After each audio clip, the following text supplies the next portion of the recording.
बता, इसका नाम होगा एमिनो अम्ल। बड़ा प्यारा सा टॉपिक के पास हम लोग चलेंगे। नाम होगा एमिनो अम्ल। एमिनो ज़्यादा हम अंग्रेजी लिखेंगे, ठीक है ना। Amino acid. देखो ये पहले होता क्या है, इसके बारे में हम लोग जिक्र करेंगे।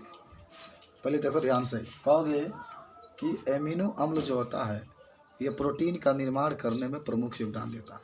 यानी ये प्रोटीन का संरचनात्मक इकाई होता है। यानी ये प्रोटीन के बनाने में एमिनो अम्ल का बहुत बड़ा योगदान होता है। ठीक, इतना तो जान गए ना कि प्रोटीन के निर्माण में एमिनो अम्ल का बहुत बड़ा योगदान होता है। देखो सामने लिखा भी गया होगा, देखो संरचनात्मक इकाई है। देखो डबल ब्लैकआउट का यही फायदा है, ठीक है ना। वैसे डबल सब चीज़ पर फायदा होता है। हाँ, तो देखो अब लिखा गया होगा कि जो अमीनो अम्ल होता है उसमें तिरछा न जोना तनिया न दोनों बगल। एमिनो अम्ल जो होता है उसमें एमीन, और देखो एमिनो का मतलब होता है उसमें एमीन होना चाहिए NH2, और अम्ल का मतलब होता है उसमें कार्बोक्सिलिक समूह भी होता है। यानी जो एमिनो अम्ल होता है इसमें एमीन और कार्बोक्सिलिक समूह भी होता है, इसीलिए इसको माने एमीन और कार्बोक्सिलिक समूह दोनों होता है, इसीलिए हम लोग इसको क्या कहते हैं, एमिनो अम्ल कहते हैं। देखो एक नीचे उदाहरण भी लिखा होगा NH2 CH2 या COOH या R करके लिखा गया होगा, जो भी आपको लिखा गया, ठीक है। तो सब एक ट्रिक है, इस ट्रिक के हिसाब से हम लोग पढ़ेंगे, पूरा याद हो जाएगा। तो समझे एमिनो अम्ल नो। एमिनो अम्ल का मतलब होता है उसमें एमीन भी होता है और उसमें कार्बोक्सिलिक समूह भी होता है। चलिए लिखो, यह प्रोटीन का क्रियात्मक संरचनात्मक इकाई होता है, इकाई होता है। यह इसमें एमीन तथा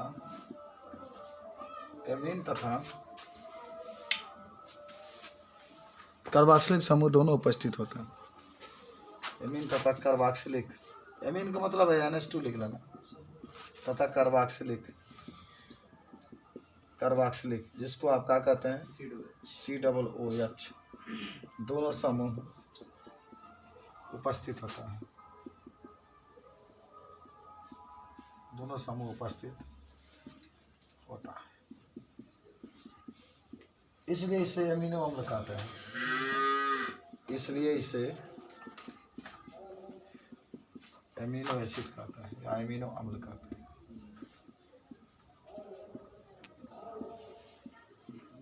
एमिनो अम्ल कहते हैं।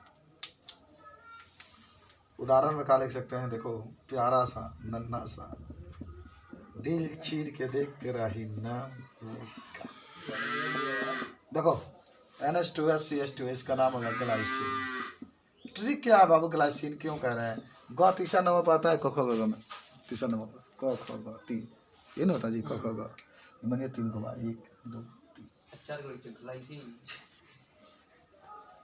मैं जन गाइल बताऊँ ग्लाइसिन लिख लो इसको, तो याद हुआ ना। यह प्रोटीन का क्रियात्मक संरचनात्मक इकाई होता है, इसमें एमीन तथा कार्बोक्सिलिक समूह दोनों समूह उपस्थित होता है, इसलिए इसे एमिनो अम्ल कहते हैं। एमिनो का मतलब होता है NH2 रहेगा, अम्ल का मतलब होता है उसमें कार्बोक्सिलिक समूह रहेगा, इसलिए हम इसको एमिनो अम्ल। और उदाहरण आप देख रहे हैं NH2 CH2 COOH, इसका नाम होता है ग्लाइसिन कहा जाता है। तो एमिनो अम्ल के बारे में आप बताने के प्रयास, जब भी आपसे कोई पूछे तो सिंपल सी बात होगा बाबू, उसमें एमीन भी रहेगा और कार्बोक्सिलिक समूह भी उपस्थित रहता है, ठीक है। चलिए अगला आप हेडिंग बनाएंगे एमिनो अम्ल का वर्गीकरण। एमिनो अम्ल का वर्गीकरण लिखा गया है, हेडिंग बनाए एमिनो अम्ल का वर्गीकरण।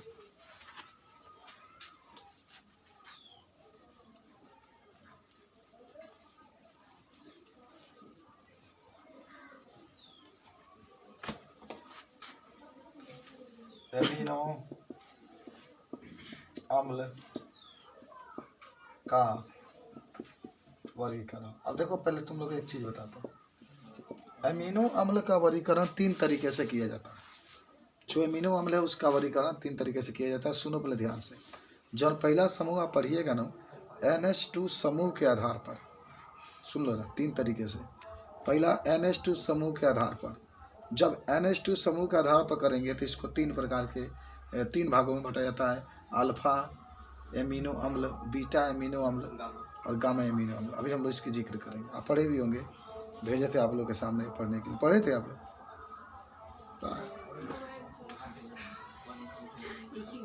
दूसरा जो विधि होता है, दूसरा जो इसका माने वर्गीकरण का भाग होता है, वो होता है रासायनिक प्रकृति के आधार पर। तो जब रासायनिक प्रकृति के आधार पर देखेंगे तो इसको 3 भागों में, फिर से 3 भागों में बांटा जाता है। एक उदासीन अमीनो अम्ल, एक अम्लीय अमीनो अम्ल, तो किताब से कहा नहीं पढ़े, एक होता है क्षारीय अमीनो अम्ल, फेंक दिया होंगे ना पेटी में। और तीसरा होता है ना आवश्यकता के, हमारे शरीर की आवश्यकता के आधार पर। तो 2 प्रकार के, कौन कौन? हाँ, तो आवश्यक और अनावश्यक। इसना माने आज के डेट में, आज की पढ़ाई इतना आपको करना है। आज के लिए मैंने इतना रहेगा जितना टाइम आप पढ़। तो चलिए पहला हम लोग प्यारा सा देखते हैं, जिसका नाम क्या होगा, NH2 समूह के आधार पर अमीनो अम्ल का वर्गीकरण।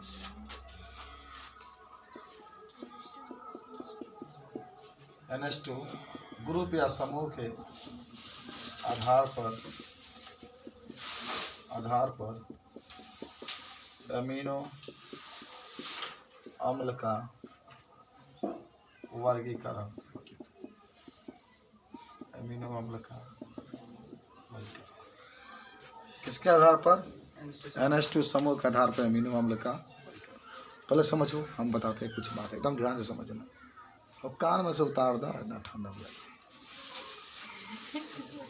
सुनाई नहीं देता होगा। CH3 CH2 CH2 CH2 COOH। तो ध्यान से देखना। सबसे पहले देखो कार्बोक्सिलिक समूह है, इसको छोड़ देना। तो इस कार्बन को कहते हैं अल्फा कार्बन, इस कार्बन को कहते हैं बीटा कार्बन, इस कमा को कहते हैं गामा कार्बन, इस कमा को कहते हैं डेल्टा कार्बन। कितना कार्बन? माने 4 को क्रियात्मक समूह को छोड़ करके 4 आपको कार्बन मिले, इसको क्या कहेंगे? Alpha carbon.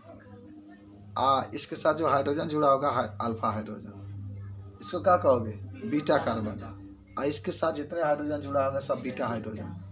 गामा कार्बन, इसके साथ जितना हाइड्रोजन जुड़ा होगा गामा हाइड्रोजन। डेल्टा कार्बन, इसके साथ जो हाइड्रोजन जुड़ा होगा डेल्टा हाइड्रोजन। अब एक कहानी सुनो, जब इसके साथ NH2 जुटेगा, पहले समझा देता है, किसके साथ? अल्फा कार्बन के साथ, तभी इसका नाम होता है अल्फा एमिनो अम्ल। और जब बीटा के साथ जुड़ जाएगा तब बीटा ही कम हो जाएगा, तब बीटा एमिनो अम्ल कहता है। जब गामा के साथ जुड़ जाएगा तो। लेकिन एक बात जरूर याद रखना, क्या प्यारा सा एक चीज़ है कि जब भी अल्फा बीटा गामा को काउंटिंग किया जाता है तो जो इसका क्रियात्मक समूह होता है उसको छोड़ करके तब पीछे से अल्फा बीटा गामा का काउंटिंग किया जाता है।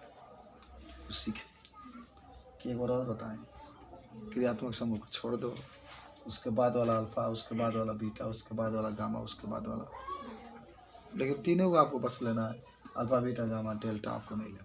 तो लिखते हैं हम लोग बारी से। पहले लिखना अल्फा एमिनो अम्ल, बड़ा वजन। अब तो डिजिटल बोर्ड बहुत जल्दी आ जाएगा। आज हमारा दिमाग खराब हो गया मार्केट। अल्फा एमिनो अम्ल, तो क्या लिखोगे अल्फा एमिनो अम्ल में कि जब NH2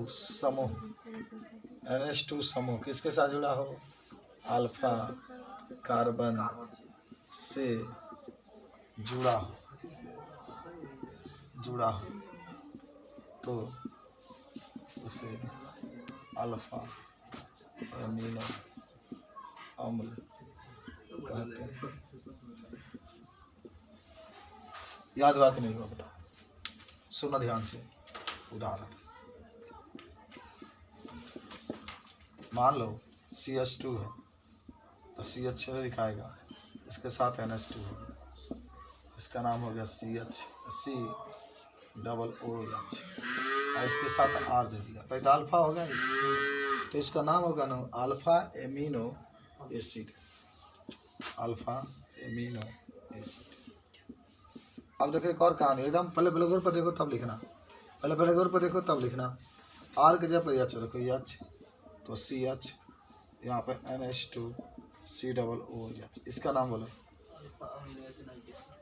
अल्फा एमिनो एथेनोइक। क्यों लिखेंगे पहले एमिनो क्यों लिख रहे हैं, क्योंकि ये शाखा के रूप में है, तो अल्फा एमिनो हो जाएगा। कार्बन कितने हो रहे हैं, 2, तो इसके लिए क्या लिखेंगे, एथेनोइक एसिड। एथेनोइक एथेनोइक लिखा जाता है ना, एसिड। चलिए समझ में आया कि नहीं, बोलो होशियार आदमी, जल्दी से लिख लीजिए। तो जब भी आपसे कोई पूछे अल्फा एमिनो अम्ल के बारे में तो आप तुरंत कहेंगे इशार। जब अल्फा कार्बन के साथ क्या जुड़ा हो, एमीन जुड़ा हो, तो इसी को हम लोग कहते हैं alpha amino acid. Alpha amino ethanoic acid, ethanoic acid मिटाए।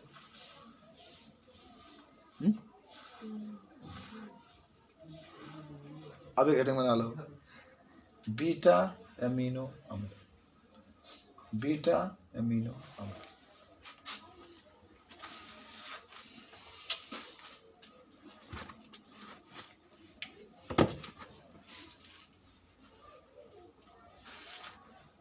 लिखा गया सबका नाम,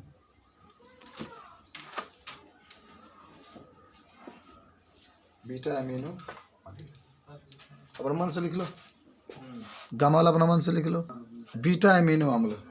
तनी बात समझिए लो, माने कोई भी यौगिक ले लो, मान लो कि यहाँ पर COOH है, यहाँ पर CH2 है, यहाँ पर CH है, इसके पीछे H जोड़ दो, R के जगह पर R हटा के H जोड़ दो, यहाँ पर लिख लो NH2। तो इसको तो अल्फा, इसको बीटा, इसको गामा। अब इसका कोई नाम पूछेगा तो क्या लिख सकते हैं, अब लिखेंगे बीटा, NH2 क्या लिखोगे, एमिनो। अब कितने कार्बन हो गए, 3, तो प्रोपेनोइक एसिड। बीटा, अगर बीटा भेंगे बनता है बीटा, ध्यान रखना, बीटा एमिनो प्रोपेनोइक एसिड। तीसरा, इधर दूसरा था, तीसरा आपका था का गामा एमिनो एसिड। खूब हो गया था जी। अगर पार्वती शंकर से कही गाय ने तब मार के पीठ लाल कर दे, तो इससे बोलो मार के पीठ लाल कर दे, तो गाय सही ना। फोन आता है मेरे पास, पार्वती से बहुत बात होती है, तू क्या जानती है, वही इतना ज्ञान दिए है।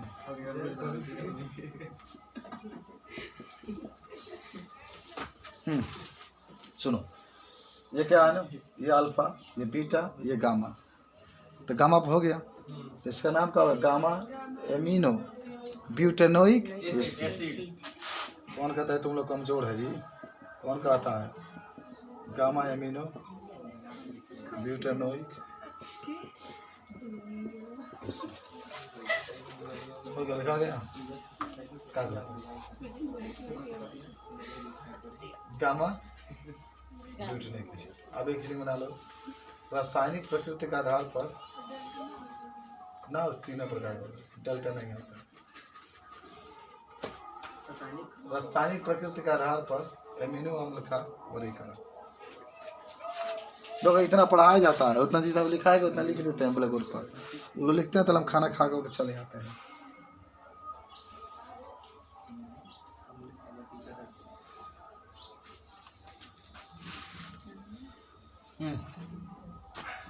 क्या लिखा हो, दूसरा है रासायनिक प्रकृति के आधार पर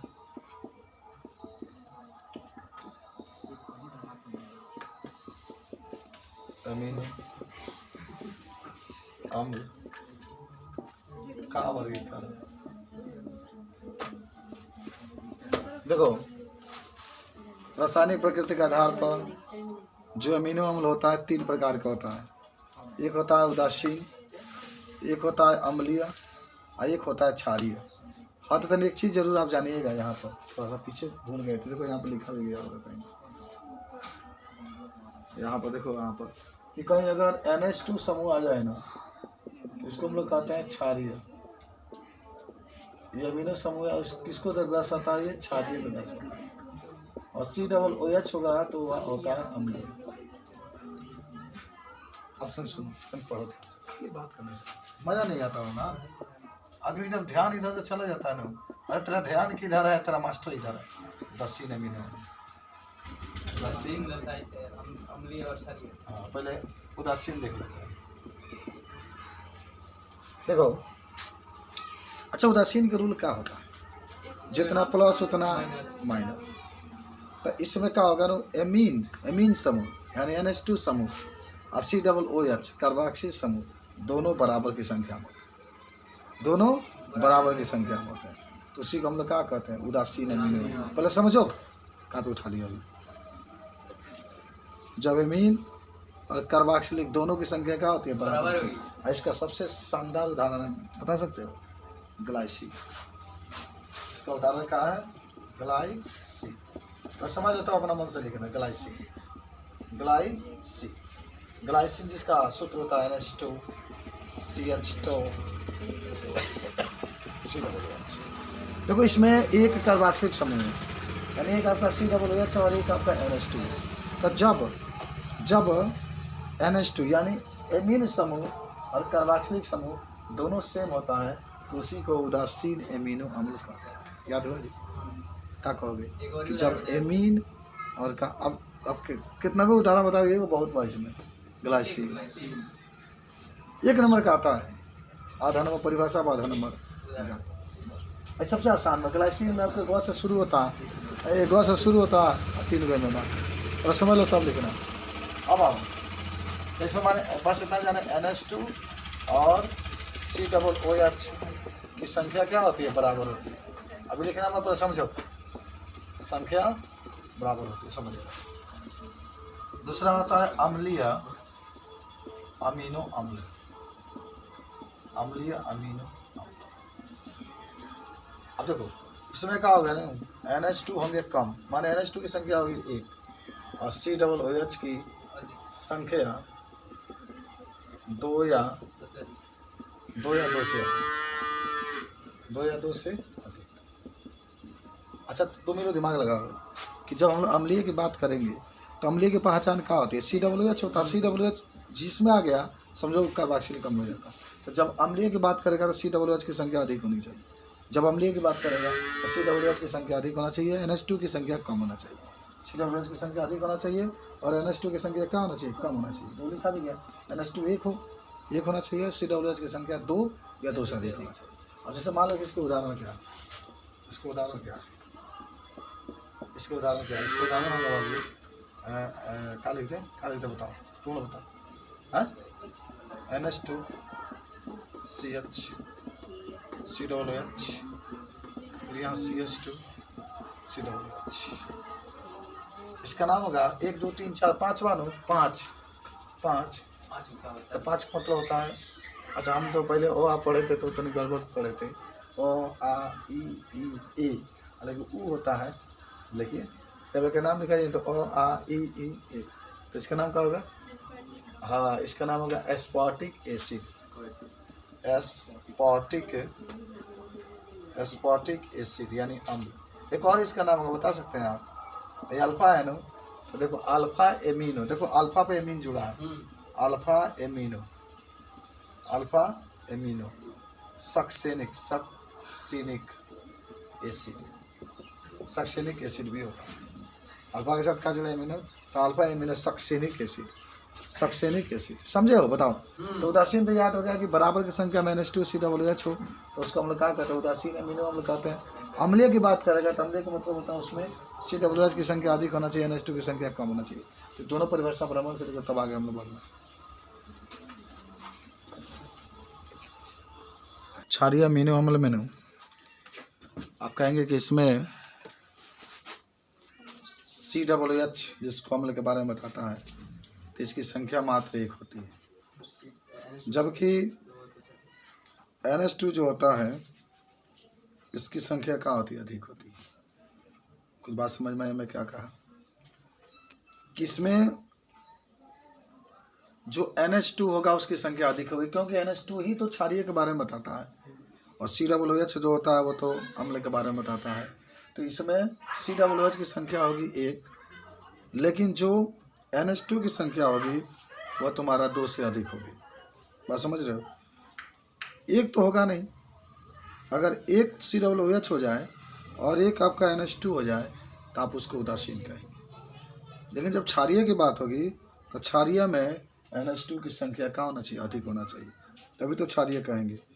देखो ऐसा पढ़ाई ऐसा आदमी समझ के पढ़ेगा, सब याद कर लेगा, कोई दिक्कत होता नहीं है। ठीक है।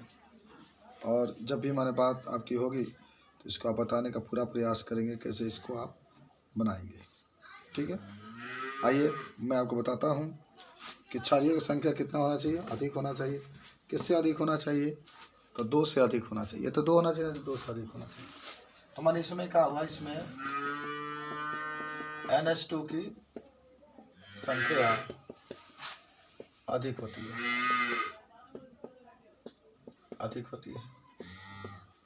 तथा COOH की संख्या कम होती है,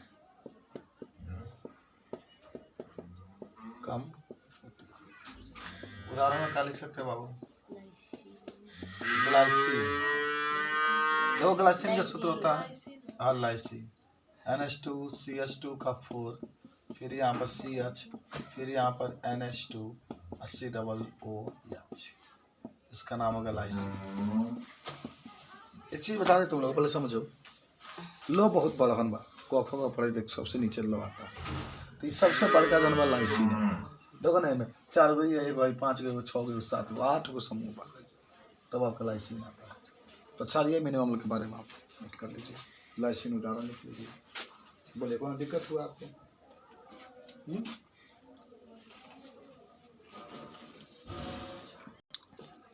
शरीर के आवश्यकता के आधार पर अमीनो अम्ल का वर्गीकरण। शरीर के आवश्यकता के आधार पर, शरीर के आवश्यकता के आधार पर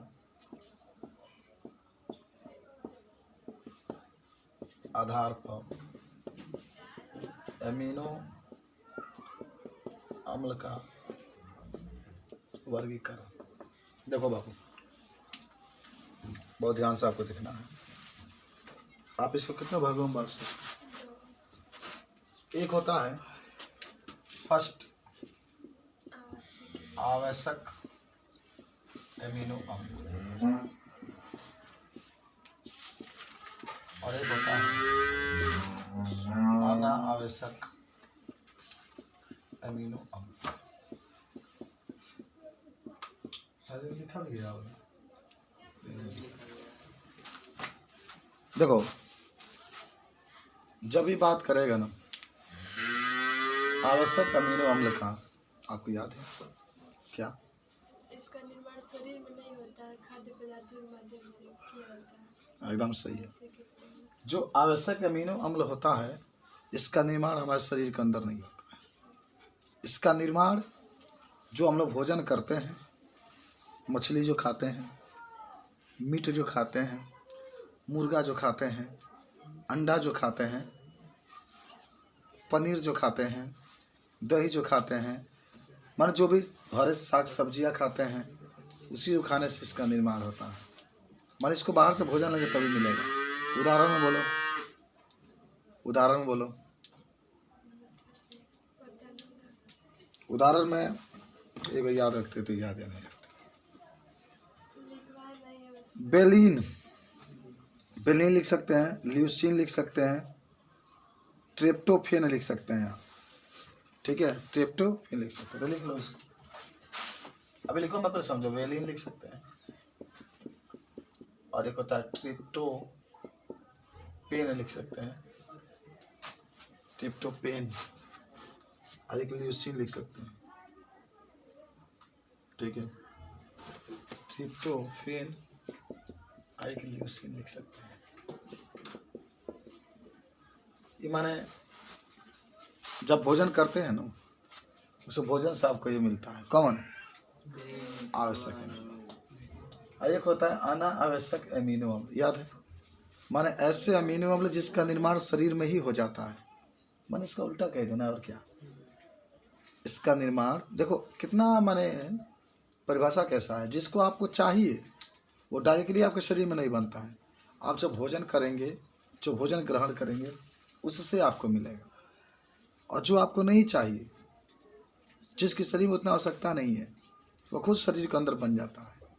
तो ऐसा अमीनो अम्ल जिसका निर्माण शरीर के अंदर हो जाता है, उसको बाहर से लेने की जरूरत नहीं होती है, तो उसी को हम लोग कहते हैं अनावश्यक अमीनो अम्ल। अब इसके उदाहरण में लाइसिन हो जाएगा, जो आप जितने पढ़ रहे हैं ना सब अनावश्यक अमीनो अम्ल है। इसके उदाहरण में आप लाइसिन लिख सकते हैं, ग्लाइसिन लिख सकते हैं, और बोलो हाँ एस्पार्टिक अम्ल लिख सकते हैं। लिख लो अपना मन से, हमारे निर्माण शरीर में नहीं होता है। नोट करो।